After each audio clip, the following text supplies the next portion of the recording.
जरा सोचिए, इश्क की हद क्या हो सकती है।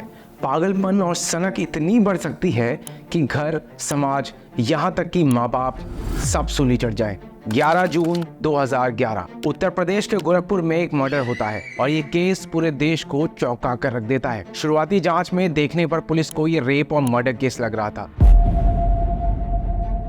लेकिन जैसे जैसे इस केस की परतें खुलती गई, इसने देश भर के मीडिया को हिलाकर रख दिया। कहानी शुरू होती है जून 2011 को। गोरखपुर के कैंट थाना में सुबह सुबह एक फोन आता है। पता लगता है सिंघड़िया के जंगल में एक लड़की की लाश मिली है। आनन फानन में पुलिस वहां पहुंचती है और लाश की हालत देखकर सबके होश उड़ जाते हैं। लाश एक लड़की की थी और उसकी पहचान मिटाने के लिए चेहरे को किसी धारदार चीज से पूरी तरह छलनी कर दिया गया था। यही नहीं, उसके शरीर को जगह जगह पर सिगरेट से जलाया गया था, जो इसे एक रेप और फिर मर्डर केस की ओर धकेल रहा था। लाश के आसपास से कुछ चीजें बरामद होती हैं, जैसे गले में बंधा काला धागा, हाथ के कंगन, पैरों के जूते और एक पर्स। पुलिस इन सब चीजों के आधार पर लाश की शिनाख्त में जुट जाती है। अब दुनिया के सामने सवाल यही था कि आखिर ये लड़की है कौन। अब इस केस की गुत्थी 10 जून 2011 यानी वारदात से ठीक एक दिन पहले उसी पुलिस थाने में लिखाई गई एक रिपोर्ट से जा टकराती है। इस रिपोर्ट के अनुसार गोरखपुर के कमलेशपुरम में रहने वाली एक लड़की सुबह घर से काम के लिए निकलती है, लेकिन शाम को घर नहीं पहुंचती। इस लड़की का नाम शिखा दुबे था, जो करीब 23 साल की थी। परिवार वालों ने पुलिस को जो हुलिया बताया और जो तस्वीरें दी, उससे ये साफ हो गया कि लाश किसी और की नहीं बल्कि शिखा दुबे की ही है। पुलिस अब लाश परिवार को सौंप देती है और उसका अंतिम संस्कार कर दिया जाता है।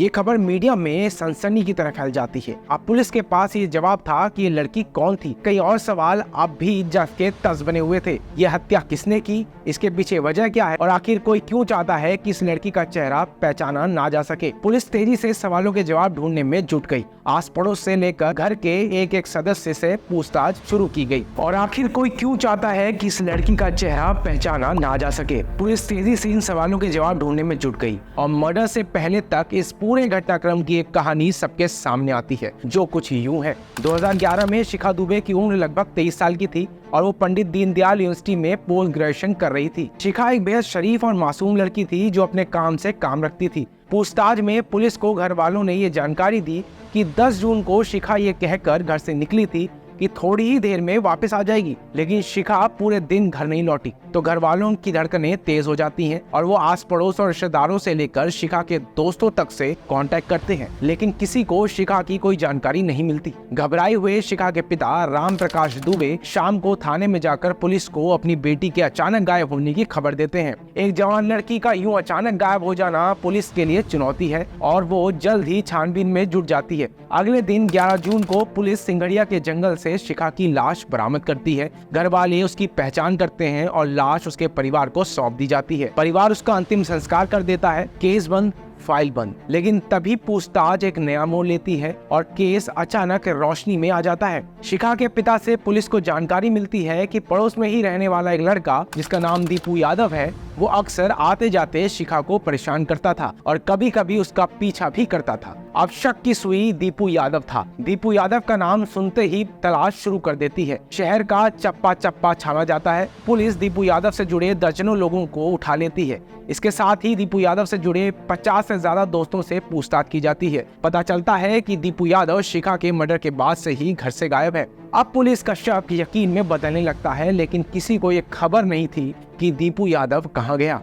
बहुत ढूंढा लेकिन कुछ हाथ नहीं लगा। लगने लगा कि केस आगे नहीं बढ़ेगा और तभी पुलिस के हाथ दीपू यादव का एक बेहद करीबी लग जाता है और वो खुलासा करता है कि पिछले कुछ दिनों से दीपू यादव अक्सर सोनभद्र जाया करता था और पिछले कुछ दिनों से ही उसकी बातों में सोनभद्र का जिक्र कुछ ज्यादा होने लगा था। पुलिस ने बिल्कुल देर नहीं की और फौरन सोनभद्र के लिए रवाना हो गई। एक बड़ी टीम के साथ पूरा शहर छान लिया गया, लेकिन बहुत कोशिशों के बाद भी दीपू यादव का कुछ पता नहीं चला। पुलिस ने हिम्मत नहीं हारी और आखिरकार किसी खबरी ने पुलिस को सोनभद्र में घर का पता दिया। पुलिस खुफिया तौर पर घर पर दस्तक देती है और जैसे ही दरवाजा खुलता है, पुलिस वालों के पैरों तले जमीन खिसक जाती है, क्योंकि दरवाजा किसी और ने नहीं बल्कि मर चुकी शिखा दुबे ने खोला। जी हाँ, वही शिखा दुबे जिसके कातिल को ढूंढने के लिए सारा तामझाम लगा हुआ था। वो लड़की जिंदा पुलिस के सामने खड़ी थी। पुलिस अपना होश संभाल पाती इतने में ही उसने घर के अंदर देखा तो हक्के बक्के रह गए। शिखा दुबे के साथ घर में कोई और नहीं बल्कि खुद उसी का कातिल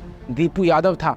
पुलिस को देखकर शिखा दुबे और दीपू यादव सदमे में थे। उन्होंने कभी ये उम्मीद नहीं की थी कि उन्हें खोज लिया जाएगा। पुलिस दोनों को गिरफ्तार कर लेती है और गोरखपुर ले आती है। सारे शहर में हड़कंप मच जाता है। पूरे मीडिया में सनसनी फैल जाती है। अब एक सवाल था जिसका जवाब पुलिस, परिवार और दुनिया जानना चाहती थी, और जवाब सिर्फ शिखा दुबे के पास था कि अगर शिखा दुबे जिंदा है तो जिस लड़की की लाश पुलिस को मिली वो कौन थी। ये सवाल मानो तीर की तरह चुभ रहा था। पुलिस ने दोनों से पूछताछ शुरू की और जो कहानी दोनों ने सुनाई उसने सबके होश उड़ा दिए और प्रेम जैसी पवित्र भावना को तार तार कर दिया।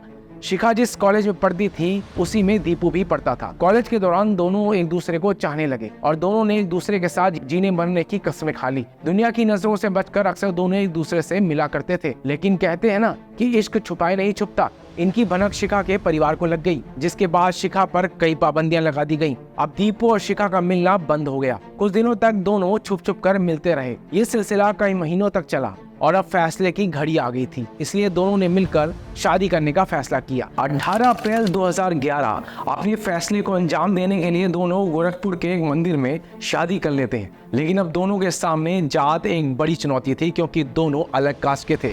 दोनों जानते थे कि उनके माँ बाप कभी इस शादी को नहीं मानेंगे और अगर वो भाग भी जाते हैं तो पुलिस उनको एक दिन ढूंढ ही लेगी। और इसी के चलते एक भयानक साजिश जन्म लेती है, एक घिनौनी साजिश जिससे सांप भी मर जाए और लाठी भी ना टूटे। दोनों ये तय करते हैं कि शिखा को मरना होगा, यानी अपने इश्क की भेंट एक ऐसी लड़की को चढ़ाई जाए जो कद काठी में बिल्कुल शिखा जैसी हो, जिससे ये साबित हो जाए कि जो लड़की मरी है वो शिखा दुबे ही है। एक दिन दीपू अपने दोस्त सुग्रीव से मिला और सारा प्लान उसे बताया। सुग्रीव का ट्रांसपोर्ट बिजनेस था और वो खुद भी एक ट्रक ड्राइवर था। वो अक्सर सोनभद्र आता जाता रहता था। सुग्रीव ने दीपू को बताया कि वो एक ऐसी लड़की को जानता है जो काफी हद तक शिखा जैसी है। अगर उसे अपने जाल में फंसा लिया जाए तो इस साजिश को अंजाम देना मुश्किल नहीं होगा। तीनों ने प्लान बनाया और सुग्रीव ने शिखा जैसे दिखने वाली पूजा नाम की लड़की से कांटेक्ट किया और उसे नौकरी का झांसा दिया। पूजा की उम्र करीब 25-26 साल थी और वो एक 3 साल के बच्चे की माँ थी। उसके घर के हालात ठीक नहीं थे और इसीलिए जब सुग्रीव ने उसे नौकरी के बारे में बताया तो वो अपनी बेटी को पति के पास छोड़कर सुग्रीव से मिलने चली आई। पूजा से बात होते ही सुग्रीव दीपू और शिखा को खबर देता है। दोनों घर से निकलते हैं और बाजार जाकर कुछ नए कपड़े खरीद लेते हैं। इधर सुग्रीव अपने ट्रक से पूजा को गोरखपुर ले आता है। ट्रक में सुग्रीव का नौकर बलराम ही था जो ट्रक चला रहा था। गाड़ी जंगल के एक सुनसान रास्ते पर रुकती है। सुग्रीव कहता है कि कुछ लोग यहाँ आ रहे हैं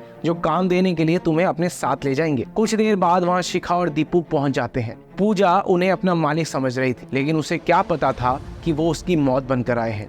अब क्या था, सब मिलकर पूजा पर झपटते हैं। उसके हाथ पैर को जकड़कर जाम कर दिया जाता है और गला दबाकर ट्रक में ही उसकी हत्या कर दी जाती है। हत्या होने के बाद शिखा पूजा को अपने कपड़े पहना देती है और अपने गले का काला धागा भी उसके गले में डाल देती है। साथ ही हाथ के कंगन और पैरों में जूते पहनकर अपना पर्स उसकी लाश के पास गिरा देती है। और अब वक्त था पहचान मिटाने का।